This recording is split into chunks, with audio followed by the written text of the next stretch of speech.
I want to thank the board for having us here tonight to talk about our process. I will burst the bubble. If you're expecting us to come out with any type of decision at the end of this presentation, that will not happen because we are talking about our process and we have yet to make any final recommendations to bring to the superintendent.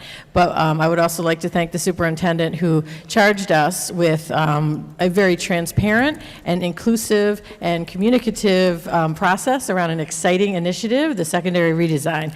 So if I would ask the presenters here to come down and we will have some introductions so you know who will be here on behalf of the steering committee. Come on down. Hi, Chris Chank. I'm the executive principal here at Schenectady High School. Hi, Kurt Redman, Assistant Director of Career and Technical Education and Secondary Programming. Hello, Troy Donovan Tillman. I'm a senior at Schenectady High. Tyrone O'Mealy, Executive Director of Secondary Schools. Dennis Green, Acting High School Principal here at Schenectady High. Good evening, Felicia Spivey, a parent. Marina Chaco, an 11th grader and junior class president. Karina Hagan, teacher at the high school. Thank you. Okay, yeah, if you could stay within this proximity, it'll be easier to hand off the microphone. So, clicker. So I'll go over the agenda. Tonight we're going to talk a little bit about the process, and we're going to start off with Mission Matters. We're going to show you our timeline and where we started. We're going to talk about how we engaged in a listening phase, a brainstorming phase, what's going to happen, next steps. We're going to come back to our timeline to show you when we're coming back with hopefully some recommendations through the superintendent of schools. We're going to express our sincere gratitude for those who, committee of over 50 who came out to get in the quote-unquote arena with us and rumble around some of these great ideas. We're going to show a very short Our Story video, and then we'll have some room for questions. And during your free time, we put in a resource slide as well, so you can read about some of the other items that we have shared with our committee and have contacted some folks outside of the area, both for and against pathway schools or academies or learning communities, which we've been exploring. So Mission Matters. As you know, as a school board, everything we do, our actions, especially in this steering committee, comes back to supporting the mission vision of our school. And what I like to say about the mission is that it is our purpose. And what I say about our vision, it's our promise to our students. So a mission is a purpose for existence. And hopefully, if you have a good mission, which I believe we do, it helps inform our stakeholders at every level and how they perceive our organization. Our mission impacts our brand, our culture, our morale, and our standards.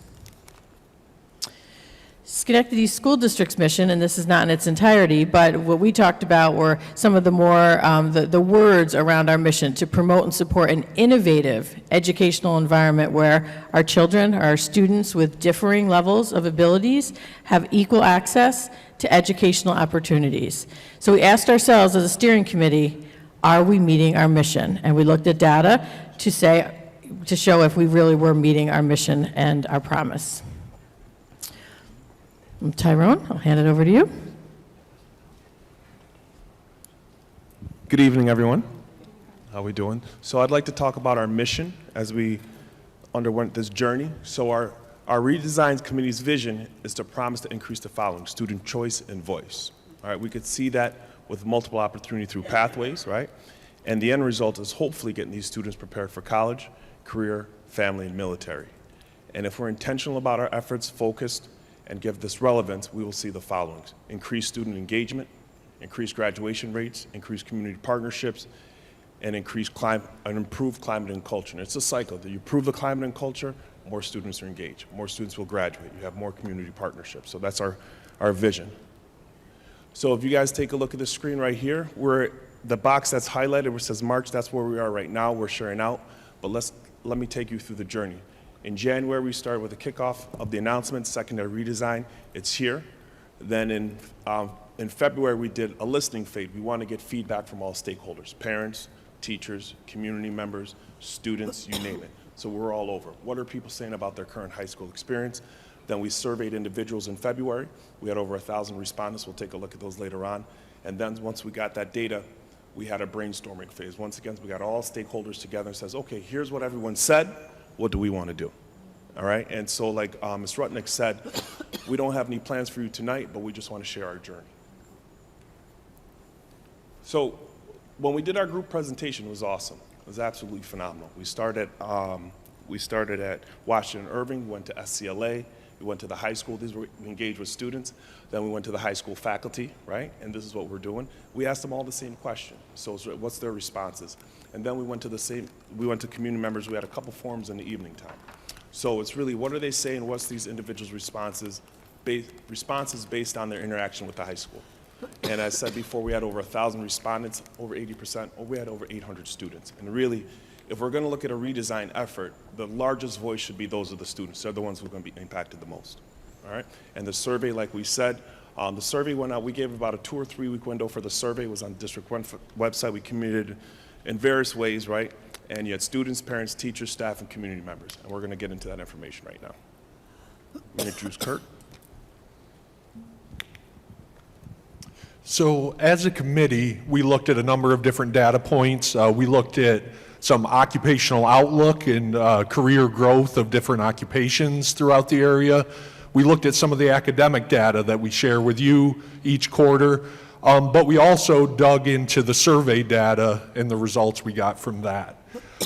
So our survey had over 1,200 respondents, and the first slide here, slide 10 about the survey, just gives you the breakdown of the percentages. So you can see 66% were students, and we had 17% of respondents that were parents, and also 17% that were employees. On the next slide, that just gives you the numbers. So you can see it was over 800 students that took part in the survey, over 200 parents or guardians, over 200 employees. When we dig into the students that were represented in that, you can see they were across grade levels, but it was interesting to us that our largest respondent groups were the 9th and 10th grade students, which made a lot of sense because they're the students that are going to live with the redesign for the longest, and it'll have the greatest impact on their school career. As far as parents or guardians go, the majority, 59%, were parents or guardians of students at the high school, but we also had a fair representation from our middle schools, and that other category was other buildings, elementary schools throughout the district. When we look at the employees who responded, 74% of the over 200 employees were teachers or faculty members at the high school, but there was also representation of other employees at the high school and employees from other buildings in the district. The way the majority of the survey worked is there were certain topic areas and a number of choices for respondents to select about areas of strength and areas that need improvement. And so for this first question, there were 15 different choices around teaching and learning that respondents could pick one or multiple choices as far as strengths right now. When we looked at the data, we thought it made sense to break it down by students, parent or guardians, and employees to see where the commonalities were across those groups. And what you see are the top 5 selections as far as strengths in teaching and learning from each group. The blue font is the commonalities, the ones that were the same in all 3 groups.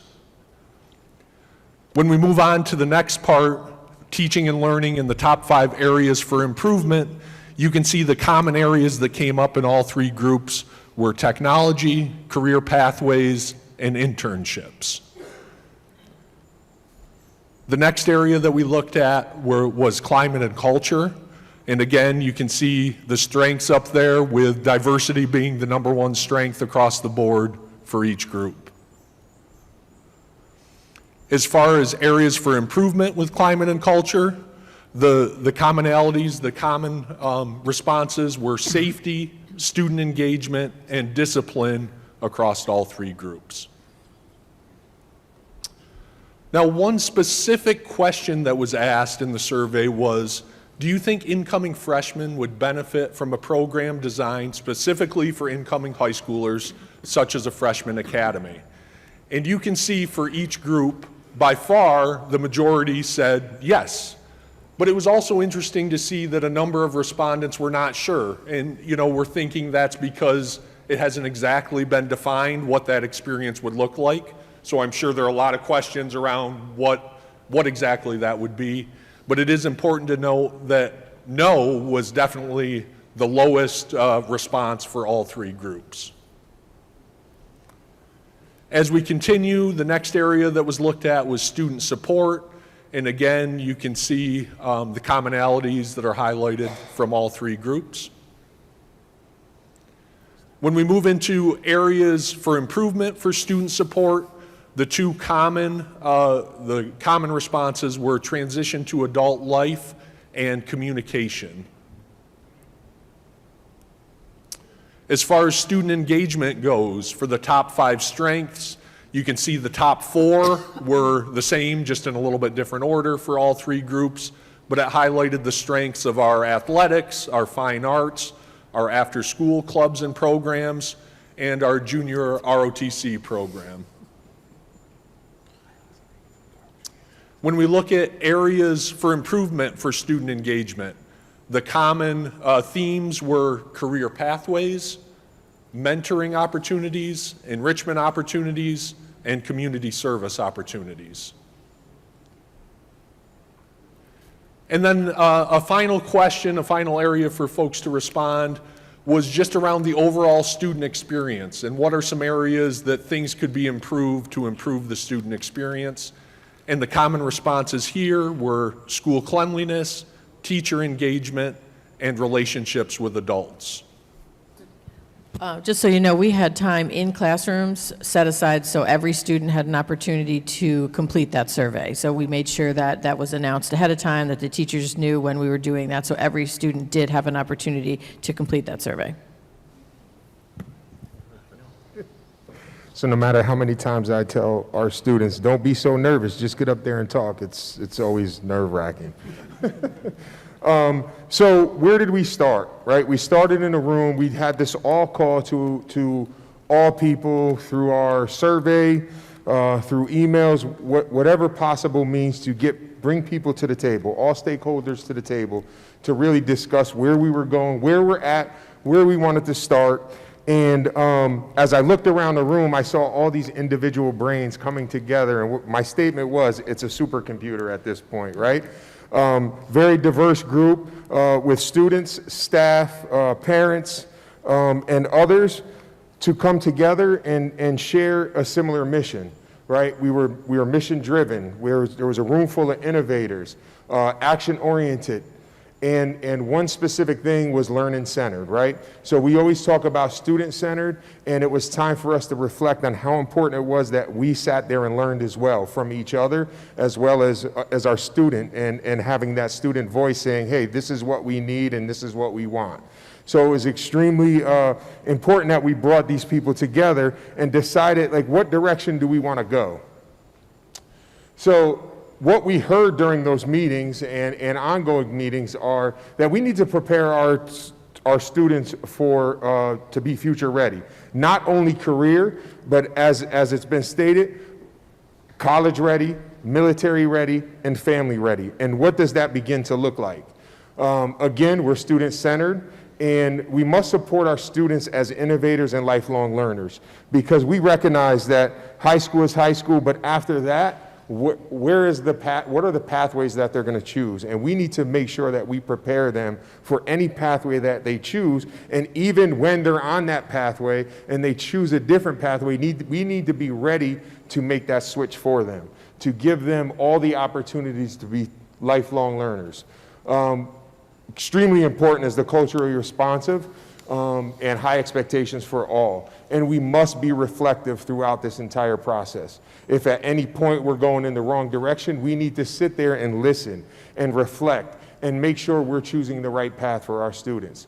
And that includes our partners, our family members, our local school boards, our local community, state, and global community. It's extremely important that all stakeholders are on the same page. And I heard Bernice earlier say, we all have to come together, whether, even in this process, whether we all agree, we have to find a way to come together so that we have high expectations for all our students and staff. All right, thank you. Good evening, board. So what Mr. Green just described got us into the brainstorming phase. So we had this unique opportunity to bring all of these different stakeholders together here in the high school, in the Commons, administrators, teachers, students, parents, as well as the collaboration with our community partners, and that really was what it was about. It was about collaboration. We reviewed and explored the mission, the why, and the vision, not only of the school district, but actually of our committee as we considered what a redesign of secondary education really looks like here. We also are exploring the theme or the glue that actually provides the purpose behind each pathway, the thing that's going to hold all of the courses and all of the staff and all of the students and all of the families together. We also explored what are going to be our recommendations in regards to which pathways, one of the names we have is leadership communities, but we want to know which focus areas, and we'll share a little bit of that in just a second, but which locations, what will the names be, and what are our capacities? And then one of the bigger parts that we actually shared out quite a bit at our last meeting are those wonders. What are the next steps? What are the things that we know our community, our students, and others want to know and want us to be able to address in our next steps?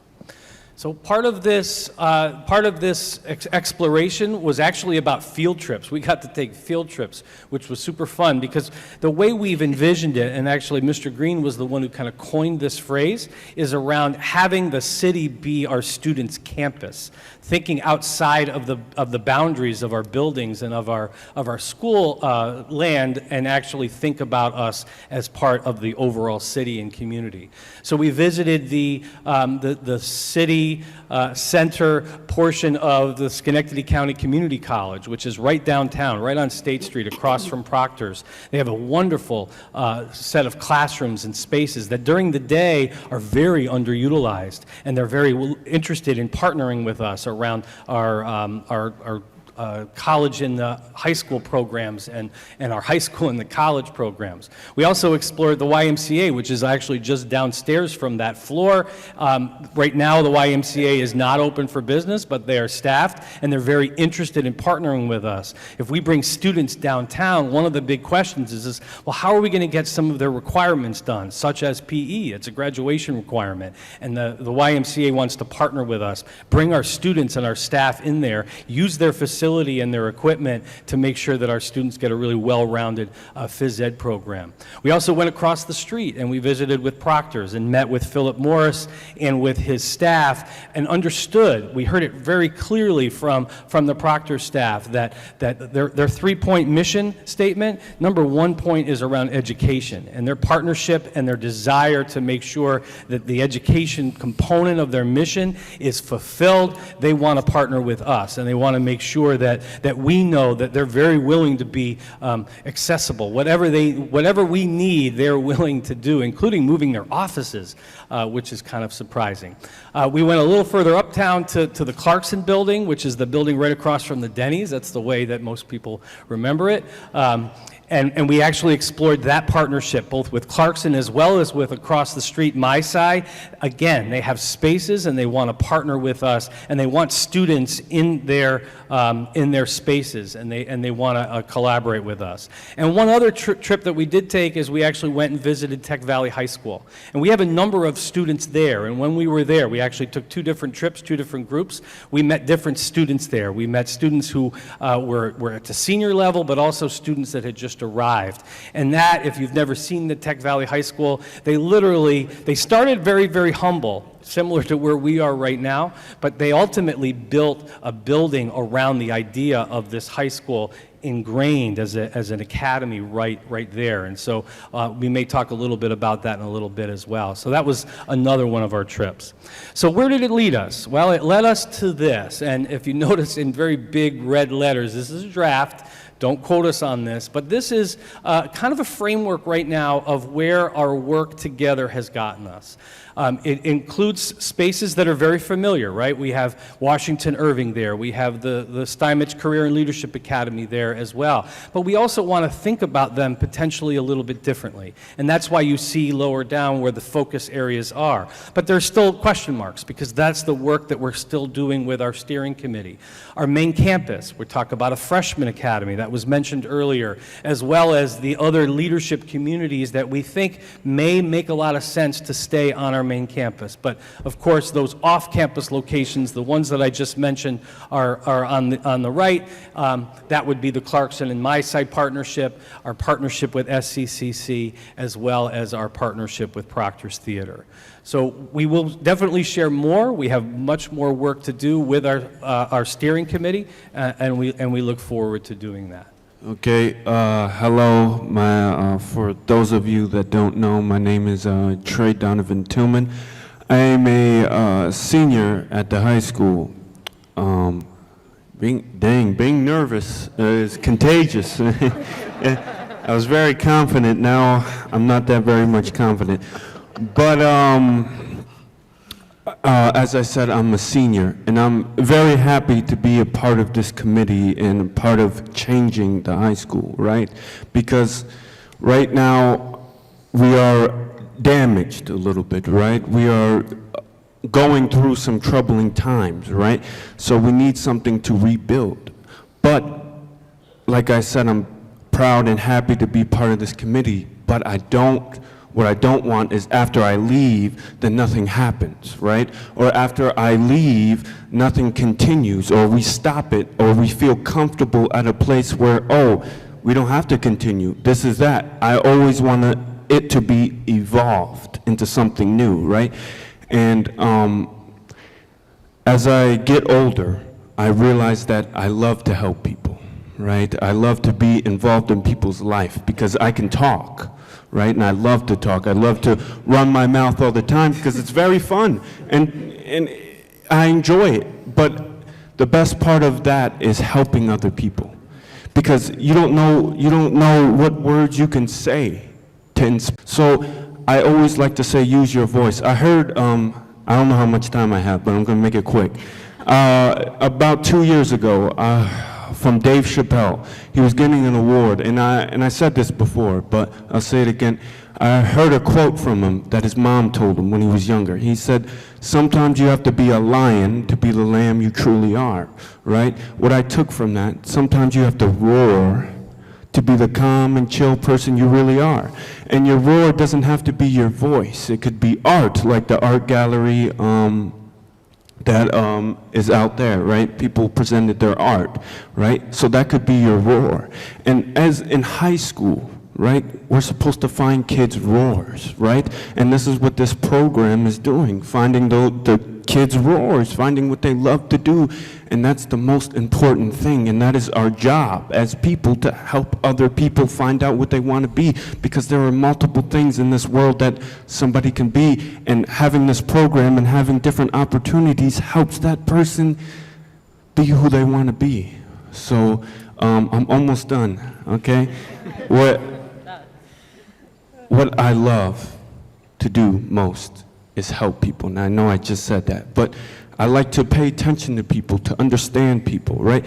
What I want to do and my goal, and I just found out my goal, right? Because the program I'm involved in, and I know a lot of you people know it, right? MBK. I love that program, and I stand 100% by that program to help younger people, and hopefully there becomes my sister's keeper. I heard talk of that earlier, and that's very important because it gives people opportunities, and that's what this program is doing. But what I want to be when I get older, right, I want to be a part of this community, and I want to help this community grow, because it's very important. And one day, hopefully, I become mayor of this community, and this is what I want to do, and this is what I'm very proud of doing. And I'm glad to say it and stand in front of you guys and say it, and I know I will one day become mayor. So, you know, and, you know, thank you for giving me this opportunity to talk, and I really stand by this committee, and I stand by MBK, and I stand by rebuilding this community, not letting it fall. And I don't want us to stop believing in this community, because when we stop believing in kids, they don't believe in themselves. Thank you, Trey. Have a beautiful day, okay? Keep roaring, Trey, keep roaring.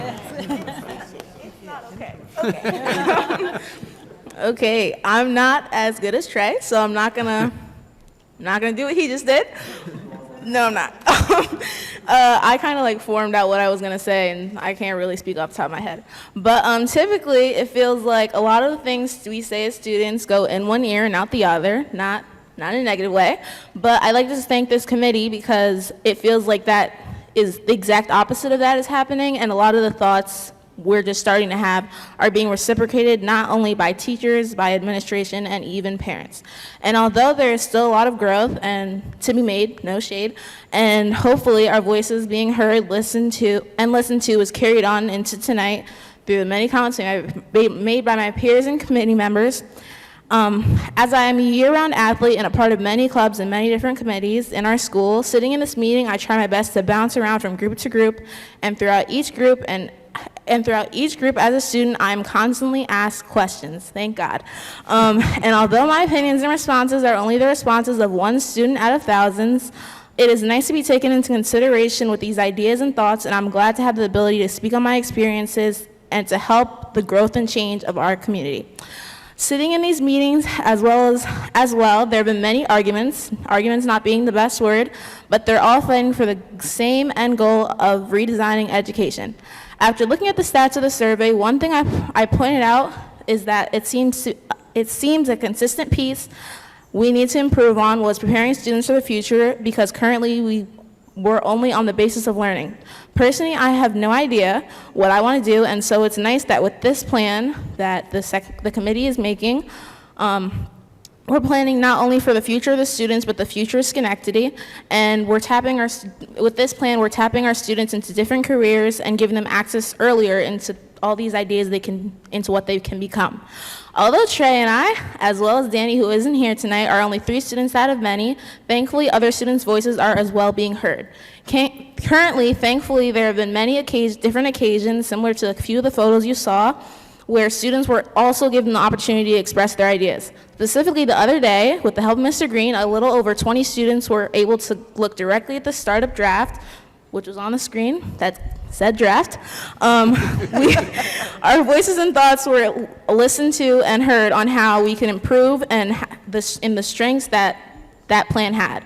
I'll wrap this up now, but there are plenty of people I would like to thank for overall giving me and Trey the opportunity to be on this committee and have our voices heard as well as other students. Thank you.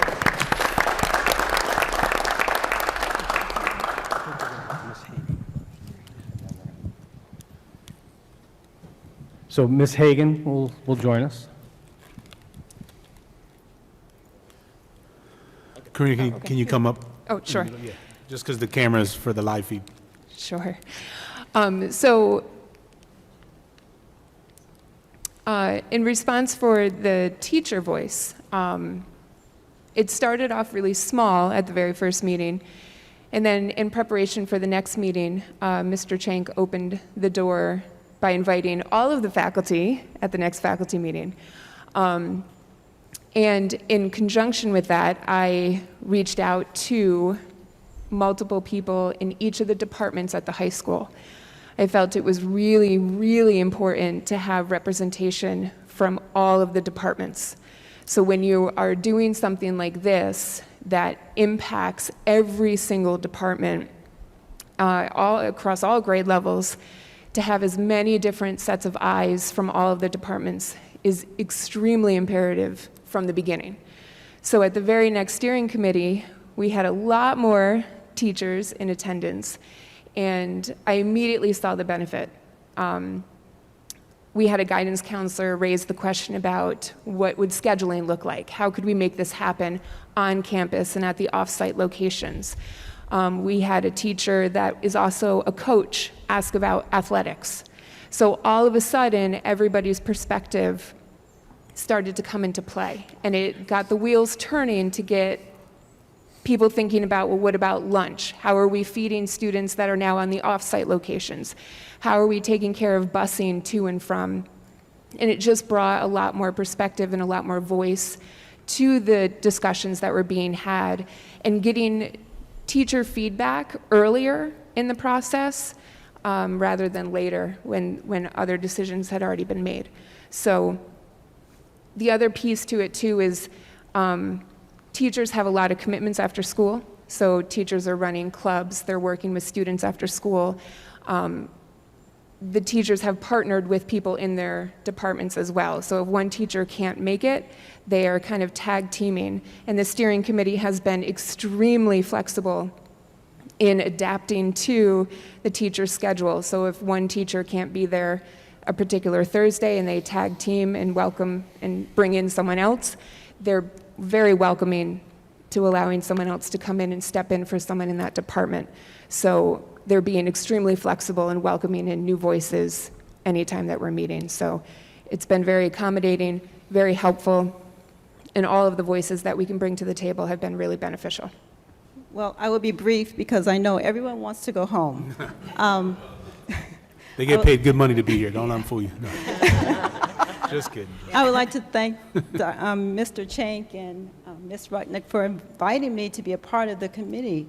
As a parent, I feel outnumbered amongst teachers and students as well. But I invite parents to be involved in the education of their children. And parents' voices do need to be heard. And I say that again, parents' voices do need to be heard.